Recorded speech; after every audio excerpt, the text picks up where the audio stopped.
Lead from the Side is made in partnership with Performance Leadership, a co-venture of Western Bulldogs and Victoria University.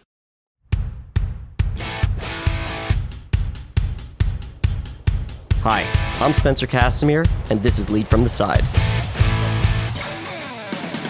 Today's guest is Trent Oeltjen, former Major League Baseball player for the Los Angeles Dodgers and Arizona Diamondbacks, Olympic silver medalist representing Australia, and expert on high-performance sports. Post his playing career, Trent founded Legacy Sports, an elite, wellness-first, high-performance program that holistically develops the complete athlete both on and off the field, whilst preparing them to embrace all that their careers and lives at the top of their game require. The Legacy Sports program has been designed by Trent and a team of world-class sports physiologists and psychologists, nutritionists, and wellness experts to help cut to the core of what it really takes to reach your true potential and continue to grow. Trent, welcome to the show. Thanks for having me. So your accent is clearly not American, but you're somewhere in America. That's right. So I'm in San Diego, California. Obviously, I was born and raised in Sydney, but moved over here to play baseball at 17 and have been here ever since. So when you moved over, what did baseball look like? And what was it like going into America as an Australian? So I played all sports growing up. I played the cricket, the rugby, swimming, track. And then as I got a little bit older, I started to focus more so on baseball. I signed my first professional contract at 17 years old with the Minnesota Twins. And coming over to the US, I had no idea what I was getting into. I thought I was going straight to the big lights, to the big show in Minnesota, to the main stadium, triple decks. But instead, they said, all right, I got to Florida for spring training. And they said, all right, rookie, you're on field 7. Let's see what you got. And that's where my journey really did begin. So your anticipation was you were going to Minnesota. You were actually sent to Florida because that's their affiliate team, correct? Yeah, so that's where their minor league begins. That's spring training. So that's their complex there. And so the Minnesota Twins is obviously, they run all the teams. You are paid by the Minnesota Twins. But as a 17-year-old, you're just not ready for the big dance just yet. So as much as I thought I was, I definitely wasn't, and I had a lot to learn along the way. And that's where I did learn a lot of insights. And every year was overcoming adversity, whatever it was, whatever that challenge was. Each year was something different. And that's the way I sort of moved level at a time, then got traded to the Arizona Diamondbacks. And then that was my first call up to the major leagues in Arizona. What was that like when you got called up for the first time? Did you expect it to happen? What was going on at that point? So it took me about 5 or 6 years to make it, I think it was. And you never forget where you come from, that's for sure, especially through the lower levels of the minor leagues. It's not glamorous at all. Yes, you're getting paid to play baseball, amazing as a 17, 18-year-old, but it's not what you see on TV. It's long bus rides. It's, you're scrapping, you're competing against the best on the planet. There's all the best from Latin America, Japan, Australia, across the US, obviously through Europe. So now it really is a world game. So, I had a big dreams as I was younger, and it takes me back to everyone told me it can't be done. Everyone said play another sport, play cricket, play rugby. For some reason, I had the voice in my head like, no, I'm going to see this out. I'm prepared to run through walls, whatever it was, to make this happen. And then the call came and they said, Trent, you're getting called up to the Arizona. Your flight leaves tomorrow. It was pretty surreal, but that's how I base my life now. I believe the only limitations in life are the ones we put on ourselves. Why not set some big dreams, big goals, and go after them? A lot of people around the world would say that the name World Series is just American hubris. But from what you're saying, these are the best players in the entire world in one competition. Yeah, exactly. MLB has created the World Baseball Classic, which I think is great for the game. This February, they had Mike Trout facing off in Ohtani in the gold medal match, and that was incredible. That's great for baseball. And that's USA versus Japan. It really was a World Cup for baseball. But I also think, as you said, MLB now, they scout the world for the best players.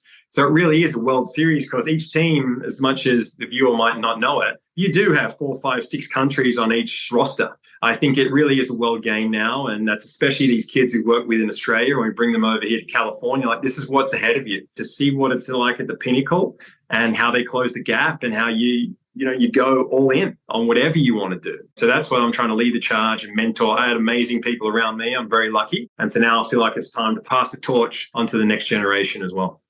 Coming from Australia, do you feel that you were well prepared for the differences in American culture? Do you feel that at the time you knew what you were getting into? The short answer to your question is absolutely not. I had no idea what I was getting into. I was lucky because I had been to America quite a few times before. My dad's American, so I understood the culture, and cultures are pretty similar, especially California, everything else, to what it is back home. But the bit that I was not prepared for at all was that half of my teammates were going to be speaking another language. We don't have Spanish class in Australia. It's all Japanese, German, and French as a kid. German wasn't going to help me where I was going, where the catcher and 50% of my team were speaking Spanish. So that's something in my mind that I just did not prepare for at all. But I was lucky enough on the Australian team. I played all over the world. In the off seasons, I went and played down in Venezuela, in Mexico. I had traveled a lot. They're now some of my closest friends that I still keep in touch with. In terms of this international identity, we talk about team cohesion. I would think it's a great idea for people that are playing in the big leagues or in a very public venue to have their country of origin, the flag, as part of the team. Is that something, do you think, that would cause less team cohesion, or it would be a non-issue? I think that's a great idea. I think it would be amazing. It would show how much Major League Baseball is a world game. I think it would be cool to possibly wear your flag of origin on your sleeve or something like that. I think would be great for fans and kids, especially, to see where all their favorite players are from. I think that would be a good idea. I mean, right before the All-Star game, they have the World versus USA. And I was lucky enough to play in that as I was coming through. It was all the best prospects in the game in the minor leagues. And obviously I was on the world team, and it was exactly that. You'd have your flag on your sleeve, and we had the world versus USA, which I guess it would be all mixed up. Well, you'd be familiar with that concept with state of origin and the NRL with rugby league. Yeah, I think that would be great. I think Australia's got that down pat. I think when that happens, they play harder than they do the regular game. So they've done a really, really good job with that.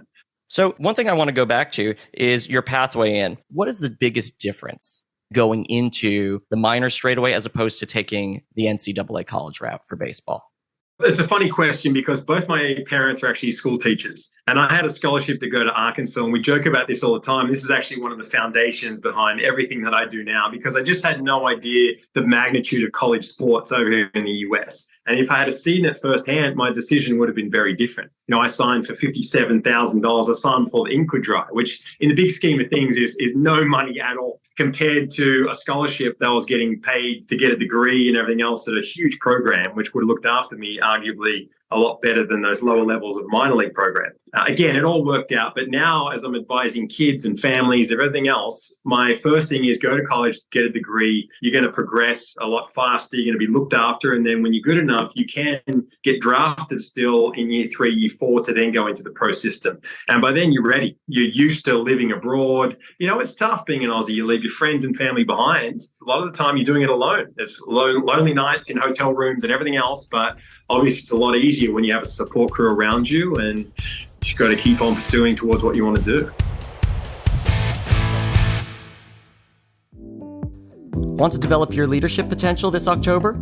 Join the Western Bulldogs and Victoria University for Performance Leadership, a 2-day program offering unparalleled insight into leading in dynamic, high-performance environments.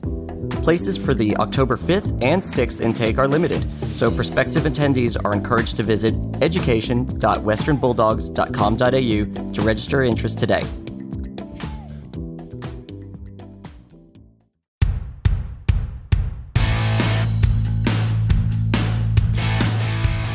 We talked about your career in the major leagues for Arizona Diamondbacks and with the Los Angeles Dodgers. I'd like to focus on your experiences there. What about that time brought you into creating legacy sports? Let's start with the baseball and talk about how that becomes legacy. Yeah, so I played professionally for 15 years. I won a silver medal in Athens. And as I was starting to get towards the end of my career again, I guess I'd unconsciously done this. I was very active in the community of trying to continue to grow baseball, especially back in my hometown, Australia.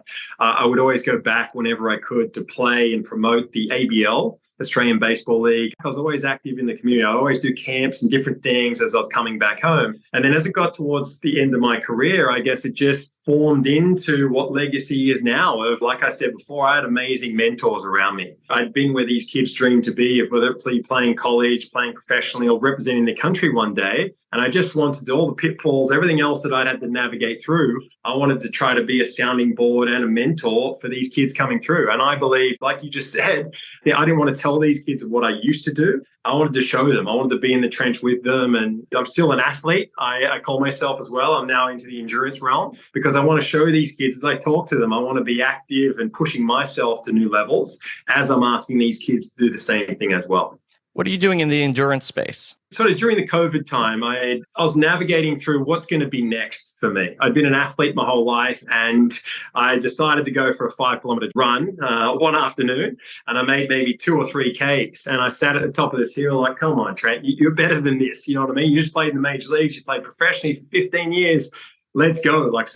I wanted to sort of kick myself a little bit. So from that point, not being able to run 5Ks, I said, well, what if you could run a marathon? Then I thought to myself, well, what if not only a marathon, what if I could run in the Boston Marathon one day, which is the pinnacle of, endurance running and marathons. It's the number one, they call it the 6 stars, and Boston's right in the middle of that, the center stone. So that was my next goal, and I set off. And then within 6 months, I ran an ultra marathon. I ran from Bondi all the way to Manly Beach by myself. No idea what I'm doing. I said, hey, 80 kilometers couldn't be that hard. So I set off, and I was the number 2 all time to run sort of that trail. It's a beautiful trail along the water, everything else. Then from that, I got a phone call from Andy Reid, who's on the Bondi Rescue, and he's in a bunch of TV shows in Sydney. He said, hey, I saw you run. Congratulations. I'm getting all the best ultra athletes together in Australia. I want you to join us. We're going to run 100 Ks from Bondi to Palm Beach. I said, Reedy, I just ran 80. My legs are pretty beat up. I have no idea what I was doing. He said, you'll be fine. Just join us. Jump on a Zoom call tonight. So I jumped on the Zoom call, and 2 weeks later, there I was at the starting line. And 100 Ks later, I ran that in 13 hours. And after that, I needed a little bit of a break. Then I qualified for Boston. And then I just actually ran the Boston Marathon a couple months ago. Congratulations on everything except saying the Boston Marathon is the big one. As a New York born and bred boy, I am offended by that. New York is definitely right up there as well. So that'll be amazing one day to tackle that as well.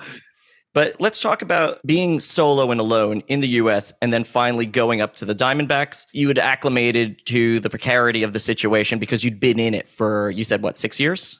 Yep. So at the time, I had an amazing mentor who was my manager, Brett Butler. He played a long time in the big leagues. He was an outfielder, and he really took me under his wing. And we were actually playing against the AAA team, the Iowa Cup. So we were playing in Iowa. And I remember, I'll never forget it. It was the 9th inning, ball went up, and I sort of lost it in the lights. And it sort of dropped in front of me. And we lost the game. I think it was 2-1. There's not a worse feeling in baseball than you've let your team down, you've made an error, it's decided the game. And so it's a lonely walk back there to the clubhouse. And as I walked through the doors, the manager said, hey, Oeltjen, I need to see you in my office. And there, everyone was in there. The pitching coach, the hitting coach, the manager, all the trainers. And his first thing is, Trent, what were you thinking on that ball? And I was like, I'm not going to make an excuse. It won't happen again. He said, well, it better not, because tomorrow night you're going to meet the team in Pittsburgh. You've been called up to the major leagues. And, afterwards, we're still really good friends to this day. And he said that was one of the coolest parts of his coaching career, was to call up someone like myself that had had a bit of a journey through the minor leagues. And he was the one on the other side to let me know the news. The next morning, it's all happening in light speed, right? So we're on a flight, go straight to Pittsburgh, and I go in and it's immaculate, right? It's what you dream of the big leagues is going to be. I saw my jersey in the corner. It's all the big leather reclining seats. It's just amazing. It's the major leagues. So I put my uniform on. As I'm going down the stairs into the stadium, as I'm walking down, I see the lineup card. And I quickly glance at the corner of my eye and I see that I'm batting 7th, playing left field. So, geez, I'm straight in the lineup. I'm throwing straight in the fire here at the gate, which, again, was the best thing for me because I didn't have any time to think. So I got a base hit in my first at-bat, and I stole second, stole third. That was my first at-bat in the big leagues. In my third at-bat, I hit a home run to right field to tie the game. And I remember we won that game in extra innings, so I'm super happy. We then got on a plane right away and we flew to Washington. I hit another home run to right field. So 3 home runs my first 4 games. Within a week, I was hitting 500. I was sort of leading the team in hitting. I was supposed to just be a fill-in for the next week or two, but I did so well and earned my spot on the team that they said, we can't move Oeltjen. They're going to burn the stadium down, so let's keep him and let's see what this kid's got. So again, I tell the kids, when you get an opportunity, you got to be ready and you got to take it when that door opens. Let's talk about the other side. When things were finishing up for, Major League Baseball at the top, how quickly it goes down. What was that like? How were you feeling at that time?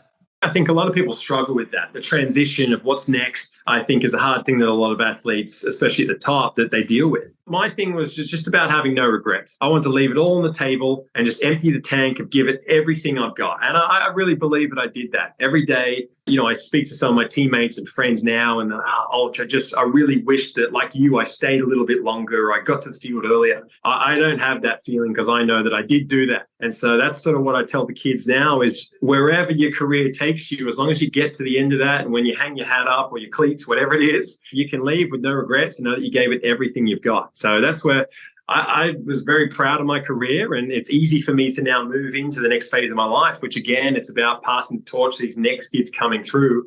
And I couldn't be prouder of what these kids are doing. And a lot of these kids I've known since they're 10, 11, 12 years old, hopefully can make it to their first major league game. And we have Major League All-Stars and everything else that have come through legacy, and everything else that we've been building is what it's all about now for me.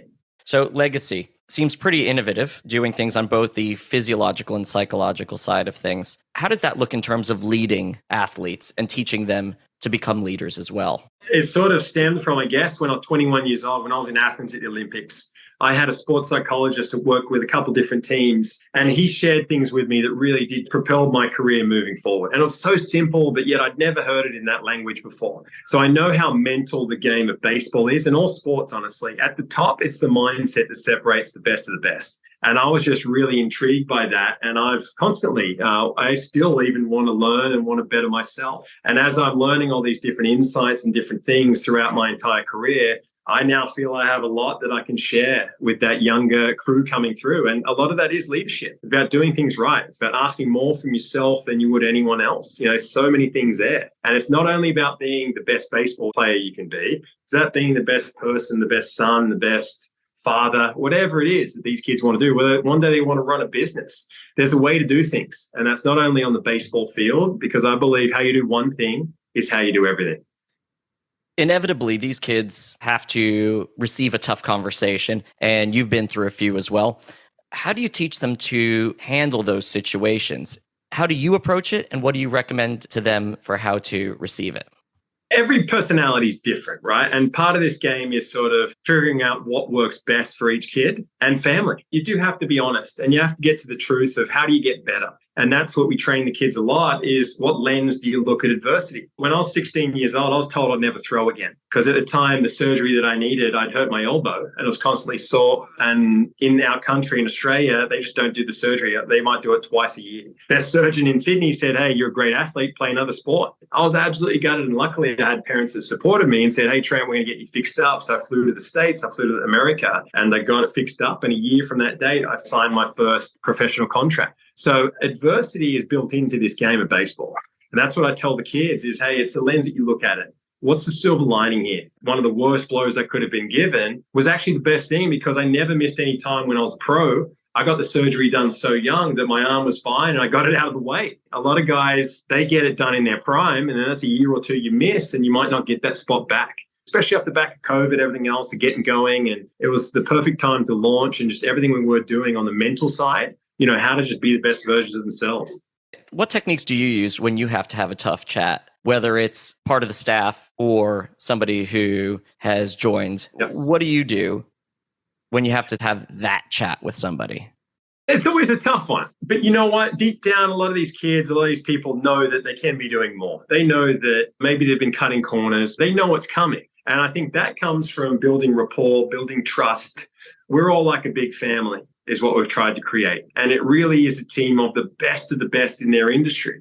And, obviously I've been in baseball my whole life, but there's so much. We've got nutritionists, we have psychologists, we have UFC stars. I've never stepped into an octagon and they've never stepped into a batter's box in Dodger Stadium. But still, they understand how to control your emotions, how to slow your heart rate down when you need it. There's a light that I've always learned that I've tried to build my team around, just the best in each of their arenas. And hey, what's a page I can take from their book and make myself better when all of a sudden it comes and maybe I do need to pinch hit in the ninth inning or I'm starting against a future Hall of Famer.